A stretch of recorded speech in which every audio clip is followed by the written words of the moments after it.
다 같이 찬송가 384장 찬양하심으로 하나님 앞에 새벽 기도를 드리겠습니다.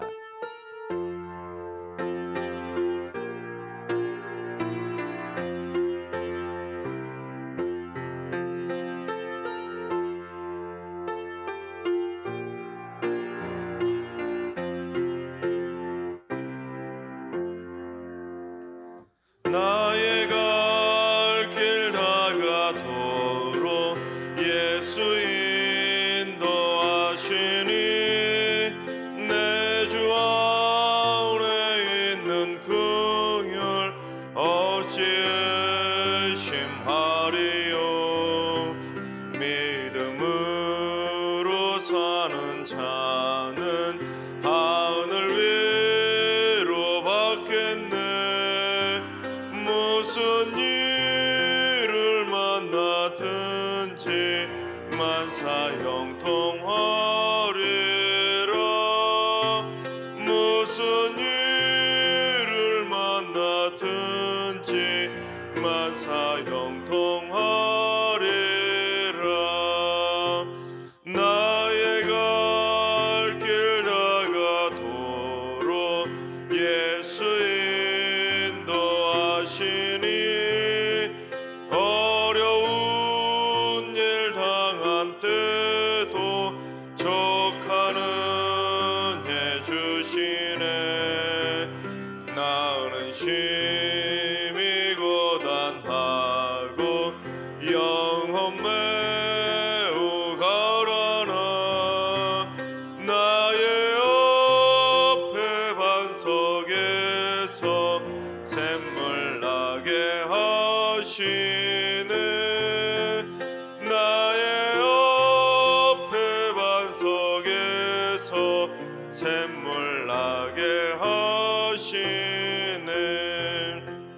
나의 갈 길 다가도록 예수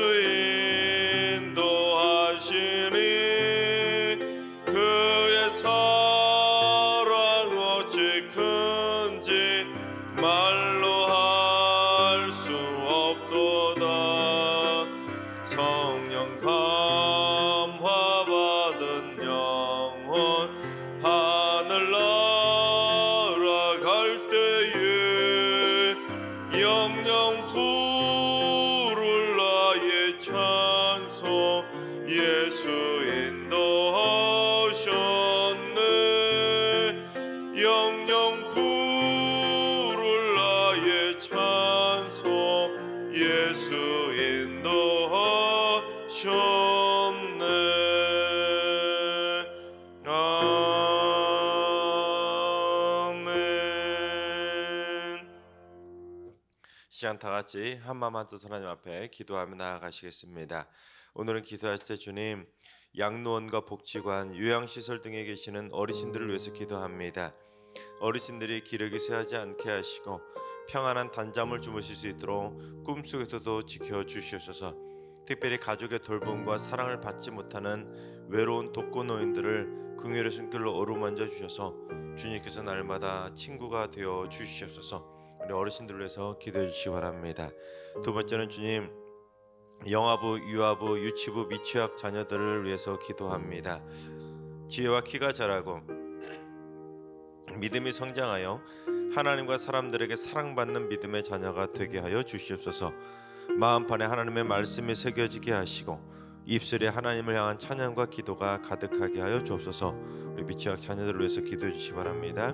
세 번째는 주님, 승리교회 믿음이 연약한 성도님들에게 믿음의 갑절을 선물해 주시옵소서. 신앙생활하는 참 기쁨도 주시고 앞으로 신앙이 잘 자라서 직분자로 헌신하게 하시고 하나님께 날마다 영광 돌리는 신실한 삶이 되게 하여 주옵소서. 주님을 인격적으로 체험하게 하시고 뜨거운 기도의 열정도 허락하여 주셔서 기도로 날마다 승리하는 삶을 살게 하여 주옵소서. 믿음이 연약하신 우리 성도님들을 위해서 기도해 주시기 바랍니다. 이 시간 세 가지 기도 제목으로 오늘 예배에서 3분 정도 통성으로 기도하며 나아가시겠습니다. 다 같이 기도합니다.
하나님 참 좋으신 나의 하나님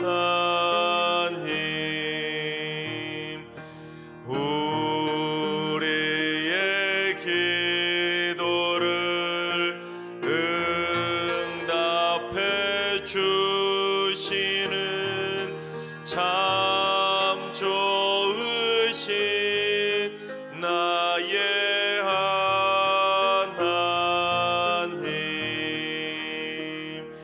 한없는 은혜를 우리에게 주시는 참 좋으신 우리 하나님 아멘.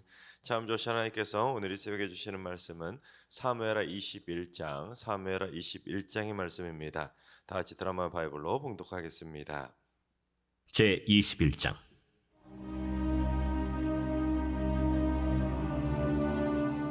다윗의 시대에 해를 거듭하여 3년 기근이 있으므로 다윗이 여호와 앞에 간구하매 여호와께서 이르시되 이는 사울과 피를 흘린 그의 집으로 말미암음이니 그가 기브온 사람을 죽였음이니라. 기브온 사람은 이스라엘 족속이 아니요 그들은 아모리 사람 중에서 남은 자라. 이스라엘 족속들이 전에 그들에게 맹세하였거늘 사울이 이스라엘과 유다 족속을 위하여 열심히 있으므로 그들을 죽이고자 하였더라. 이에 왕이 기브온 사람을 불러 그들에게 물으니라. 다윗이 그들에게 묻되 내가 너희를 위하여 어떻게 하랴? 내가 어떻게 속죄하여야 너희가 여호와의 기업을 위하여 복을 빌겠느냐? 기브온 사람이 그에게 대답하되 사울과 그의 집과 우리 사이의 문제는 은금에 있지 아니하오며 이스라엘 가운데에서 사람을 죽이는 문제도 우리에게 있지 아니하니이다. 너희가 말하는 대로 시행하리라. 우리를 학살하였고 또 우리를 멸하여 이스라엘 영토 내에 머물지 못하게 하려고 모해한 사람의 자손 7사람을 우리에게 내주소서. 여호와께서 택하신 사울의 고을 기브아에서 우리가 그들을 여호와 앞에서 목매어 달겠나이다. 내가 내주리라. 그러나 다윗과 사울의 아들 요나단 사이에 서로 여호와를 두고 맹세한 것이 있으므로 왕이 사울의 손자 요나단의 아들 무비보셋은 아끼고 왕이 이에 아야의 딸 리스바에게서 난 자 곧 사울의 두 아들 알모니와 무비보셋과 사울의 딸 메랍에게서 난 자 곧 무홀랏 사람 바르실레의 아들 아드리엘의 5 아들을 붙잡아 그들을 기브온 사람의 손에 넘기니 기브온 사람이 그들을 산 위에서 여호와 앞에 목매어 달매 그들 7사람이 동시에 죽으니 죽은 때는 곡식 베는 첫날 곧 보리를 베기 시작하는 때더라. 아야의 딸 리스바가 굵은 배를 가져다가 자기를 위하여 바위 위에 펴고 곡식 베기 시작할 때부터 하늘에서 비가 시체에 쏟아지기까지 그 시체에 낮에는 공중의 새가 앉지 못하게 하고 밤에는 들짐승이 범하지 못하게 한지라. 이에 아야의 딸 사울의 첩 리스바가 행한 일이 다윗에게 알려지매 다윗이 가서 사울의 뼈와 그의 아들 요나단의 뼈를 길르앗 야베스 사람에게서 가져가니 이는 전에 블레셋 사람들이 사울을 길보아에서 죽여 블레셋 사람들이 벳산 거리에 매단 것을 그들이 가만히 가져온 것이라. 다윗이 그곳에서 사울의 뼈와 그의 아들 요나단의 뼈를 가지고 올라오매 사람들이 그 달려 죽은 자들의 뼈를 거두어다가 사울과 그의 아들 요나단의 뼈와 함께 베냐민 땅 셀라에서 그의 아버지 기스의 묘에 장사하되 모두 왕의 명령을 따라 행하니라.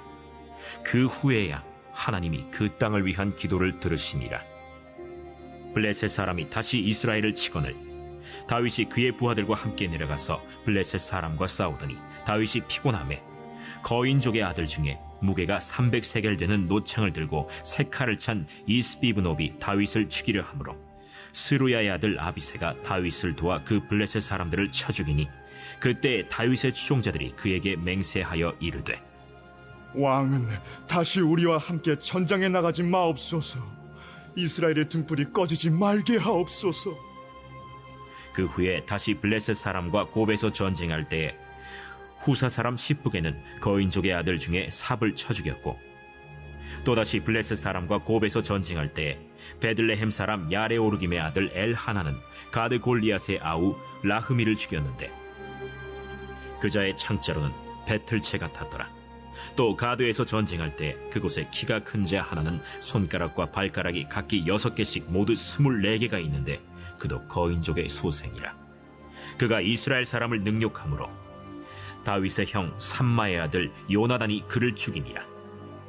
이 네 사람 가드의 거인족의 소생이 다윗의 손과 그의 부하들의 손에 다 넘어졌더라 하여. 네, 할렐루야. 하나님께서 오늘도 새날을 선물로 주셨습니다. 오늘 하루도 주님과 동행하면서 믿음으로 담대하게 승리하는 행복한 하루가 되시기를 주님의 이름으로 축원합니다. 구소련의 공산주의 독재자였던 스탈린은 자신의 권력을 유지하기 위해서 무슨 방법을 취했냐면 자신의 권력에 방해가 되는 사람들이 있으면 지위 고하를 막론하고 가차없이 숙청을 해버렸습니다. 그래서 공식적인 통계는 잡혀있지 않지만 비공식적으로 어떻게 알려져 있냐면 1938년까지 체포된 자만 무려 1200만 명이 넘었다고 합니다. 그리고 그 중에서 즉결 처형된 자만 100만 명에 이르고 수용소에 갇혀 있다가 그렇게 수용소 안에서 죽은 자도 200만 명에 이르렀다고 합니다. 어마어마한 숫자가 이 스탈린에 의해서 숙청을 당하며 목숨을 잃었던 것이죠.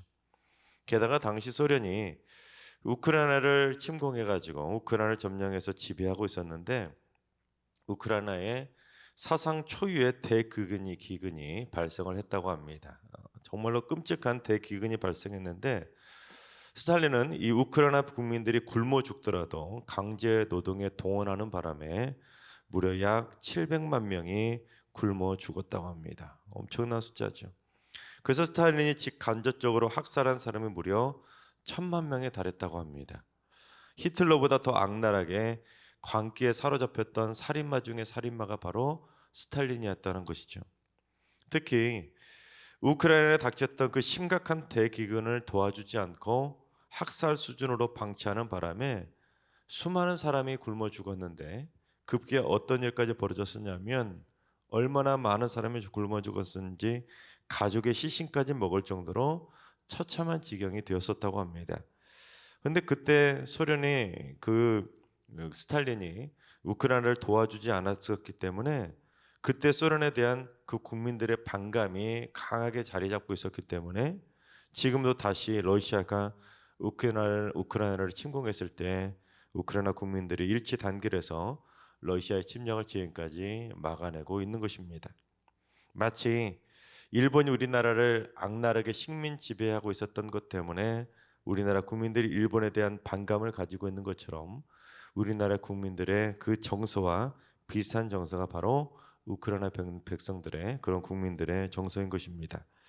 그런데 이 스탈린은 그처럼 수많은 사람들을 숙청시키고 학살하게 되자 무슨 생각을 하게 됐냐면 자신도 죽을까봐, 자신도 암살을 당할까봐 두려워하게 됩니다. 그래서 언제 자기도 암살당할까봐 두려운 나머지 무슨 방법을 취했냐면 모스크바 근교의 별장에 똑같은 모양의 침실 4개를 만들어 가지고는 어느 방에서 자는지 극비에 붙일 정도로 날마다 그 4개의 방을 돌아가면서 그렇게 잠을 잤다고 합니다. 그리고 그 경우에 엄청나게 신경을 썼는데 스탈린이 안에서 버튼을 누르지 않으면 그 누구도 문을 열 수 없을 정도로 외부인과 철저하게 접촉을 차단하고 혼자 지내는 날이 많았다고 합니다. 권력이 뭐라고 그렇게까지 해야 되나 싶을 정도로 그 정도로 경우에 신경을 썼다고 합니다. 그런데 어느 날 정오쯤이면 방에서 나와야 될 스탈린이 저녁 때가 되어도 나오지 않자 이를 상부에 경호원이 보고를 하자 이제 상부에서는 무슨 일이 난 줄 알고 결국에는 문을 강제로 뜯어냈다고 합니다. 그러고 나서 그 안에 들어가 보니까 스탈린이 침대가에서 눈을 부릅뜨고 쓰러져 있었다고 합니다. 왜냐하면 스탈린이 평소에 고혈압이 심했는데 혼자서 사우나를 하다가 그만 쓰러졌는데 경우가 너무 심하다 보니까 쓰러져도 곁에서 누가 그런 응급조치를 할 사람이 없다 보니까 결국에는 3일 만에 세상을 떠나게 됩니다. 만약에 경호를 그처럼 강화하지 않았다면 그처럼 허무하게 죽지는 않았을 텐데 권력이 뭐라고 그렇게 지나치게 권력을 강화했다가 스스로 죽음을 자초할 수밖에 없었던 것입니다.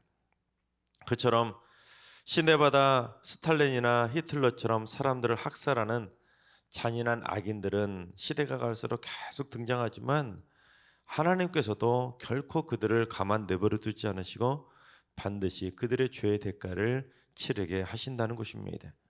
자신들이 저질렀던 그 응당의 대가를 반드시 치르도록 철저하게 심판을 하신다는 것을 역사를 통해 우리는 보게 됩니다. 오늘 말씀도 대량 학살을 저질렀던 사울의 만행과 관련된 이야기가 기록되어 있습니다. 먼저 이야기는 출애굽 당시로 거슬러 올라가게 됩니다. 출애굽을 성공하게 된 이스라엘 백성들이 가나안 땅을 정복하기 위해서 요단강을 건너가게 되는데 기브온 사람들이 변장을 하고 사신을 보낸 다음에 그 여호수아를 감쪽같이 속여서 죄악을 맺게 됩니다. 그것도 기브온 사람들은 이스라엘 사람들이 아니라 가나안 땅에 살고 있었던 이방 민족인 아모리 족속인데 여호수아를 속이고 깜짝같이 속이고 화평 죄악을 맺어버린 것입니다. 그래도 하나님 앞에서 하나님의 이름을 가지고 서약을 맺었기 때문에 언약을 맺었기 때문에 그래서 그때부터 기브온 사람들은 사사 시대까지 이스라엘 백성들과 평화롭게 지낼 수 있게 되었습니다. 그런데 문제는 이 사울이 이스라엘의 왕이 되고 나자 그 언약을 파기해버리고 기브온 사람들을 학살해버린 것입니다. 당시 사울이 내세웠던 그 학살의 명분이 뭐였냐면 이스라엘 땅에서 그 가나안 땅에서 이방인을 완전히 몰아내서 그 이스라엘 민족만의 순수 혈통을 유지하겠다는 그런 명분을 내세웠지만 사울은 그 이스라엘이 하나님의 이름을 걸고 기브온과 평화 조약을 맺었던 그 언약의 조약을 완전히 무시해버린 것입니다. 즉 기브온 사람들은 하나님의 이름으로 언약을 맺었기 때문에 그동안 이스라엘 백성들과 평화롭게 잘 지내왔었는데 갑자기 사울이 왕이 되고 나자 아무런 이유도 없이 명분도 없이 기브온 사람들을 자기 마음대로 학살해 버렸던 것입니다. 그런데 사울도 문제였지만 이스라엘 백성들도 문제였습니다. 소위 영적으로 깨어있는 사람도 없었고 사울에게 바르게 직언을 하는 사람들도 없었던 것입니다. 다른 문제도 아니라 하나님의 이름을 걸고 언약을 맺었던 맹세했던 것을 함부로 깨면서까지 그 기브온 사람들을 학살해 버리면 이거는 안 된다고, 하나님의 이름을 걸고 언약을 맺었던 걸 그렇게 함부로 파기하면 안 된다고 그 누구도 왕을 깨우쳐 줄 사람이 없었다는 것입니다. 어느 누구도 그걸 문제 삼지 않고 그냥 사울이 학살하는 대로 그냥 방치하듯이 내버려 두었던 것입니다. 그러니 사울이 기브온 사람을 학살해 버렸던 문제가 사울이 왕으로 지내던 그 기간 내내 수면 아래로 조용히 가라앉아 버렸다는 것입니다. 그러다가 이제 다윗이 왕이 되자 수면 아래 가라앉았던 그 사울의 왕의 학살 문제가 다시 수면 위로 떠오르게 되었던 것입니다. 그래서 마치 가끔 보면 그런 사건 소식들이 들려지지 않습니까? 마치 저수지에 가라앉아 있었던 그 변사 시신의 그 문제가 잊혀질 것 같았는데 가뭄으로 인해서 물이 말라 저수지 밑에 가라앉아 있었던 그 시신이 딱 떠오르게 되자 결국 범인을 잡아서 죗값을 치르게 하는 상황과 비슷한 상황이 지금 벌어지게 된 것입니다. 그런데 이 사울의 범행이 어떻게 수면 위로 떠오르게 되었냐면 이 다윗이 왕이 되었을 때 3년 동안 지독한 기근이 발생하게 되자 다윗이 하나님께 부르짖어 기도하게 됩니다. 그러자 하나님께서 그동안 잊혀졌던 그 사울의 범죄 사실을 다윗에게 알려주신 것입니다. 즉 사울이 하나님의 이름으로 언약을 맺었던 그 기브온 사람들을 학살해 버렸기 때문에 하나님께서 3년 기근의 심판을 내리셨다고 그 심판의 이유를 가르쳐 주신 것입니다. 그렇습니다. 하나님의 이름으로 언약을 맺고 맹세를 했다면 반드시 지켜야 되는데 사울이 그 언약을 자기 마음대로 함부로 깨트려 버리고 얼렁뚱땅 넘어가게 되자 결국에는 다윗 왕의 때가 되었을 때 죄의 대가를 치르게 되었다는 것입니다. 엉뚱한 사람들이 피해를 보게 된 것이죠. 근데 오늘 말씀을 통해 우리가 꼭 깨달아야 될 영적인 교훈은 하나님의 언약은 반드시 지켜야 되는 것과 무엇보다도 하나님 앞에서 범죄했던 것은 반드시 언젠가는 그 죄의 대가를 치르게 된다는 것을 오늘 말씀 우리에게 교훈해 주고 있습니다.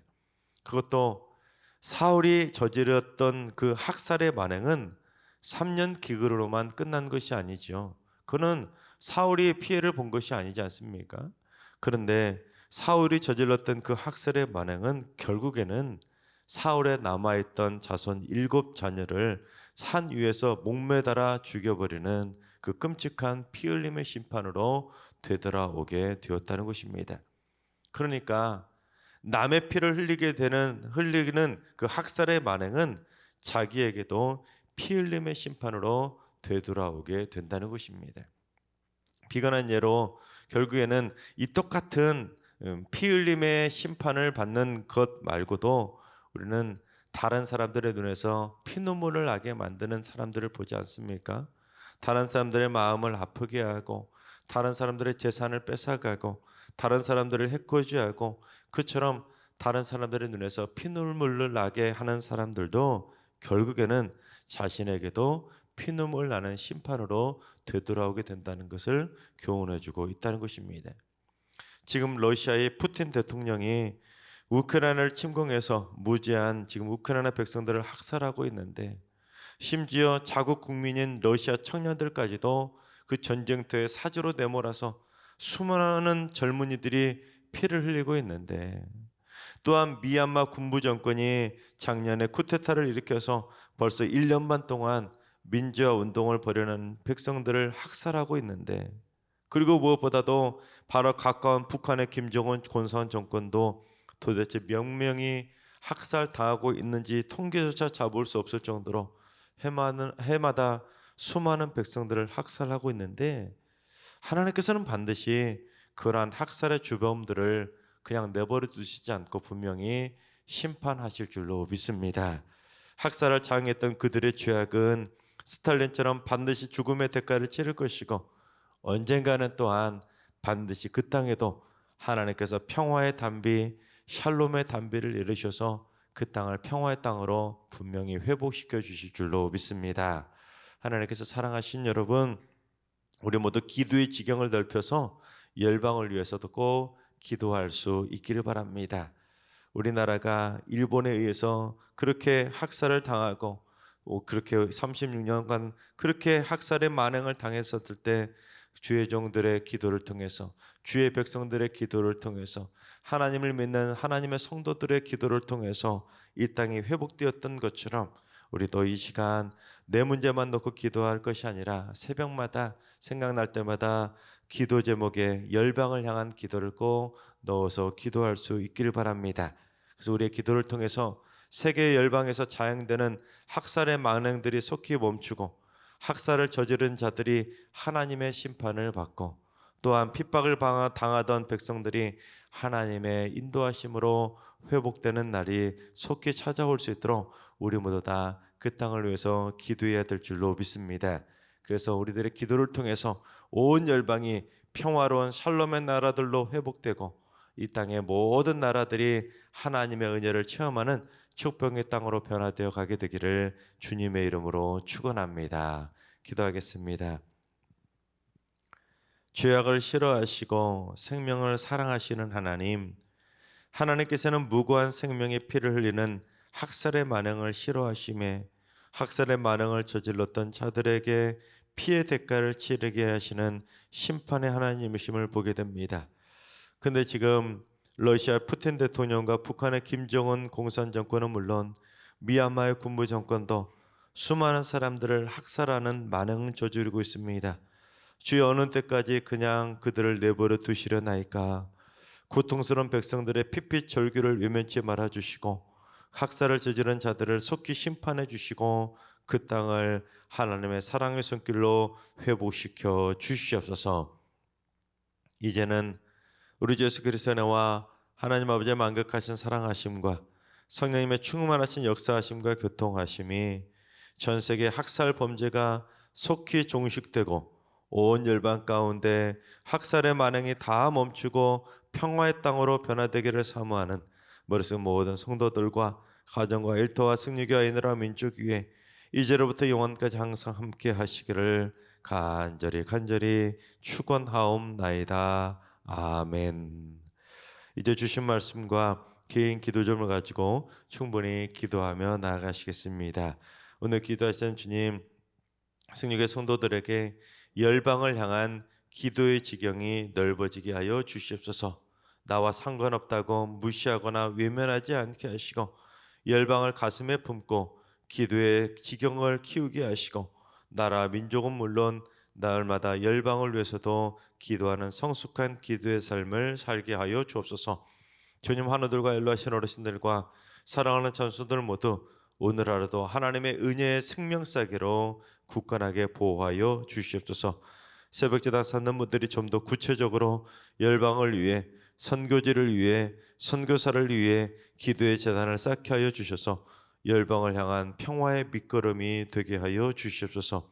이번 한 주도 모든 성도들이 가정과 직장과 일터와 학교와 삶의 모든 처소에서 하나님을 만나게 하시고 주 안에서 행복을 누리며 사랑을 실천하는 복된 날들을 갖게 하여 주시옵소서. 이 시간 주신 말씀과 여러분의 기도 점을 가지고 충분히 기도하며 나아가시겠습니다. 다 같이 기도합니다.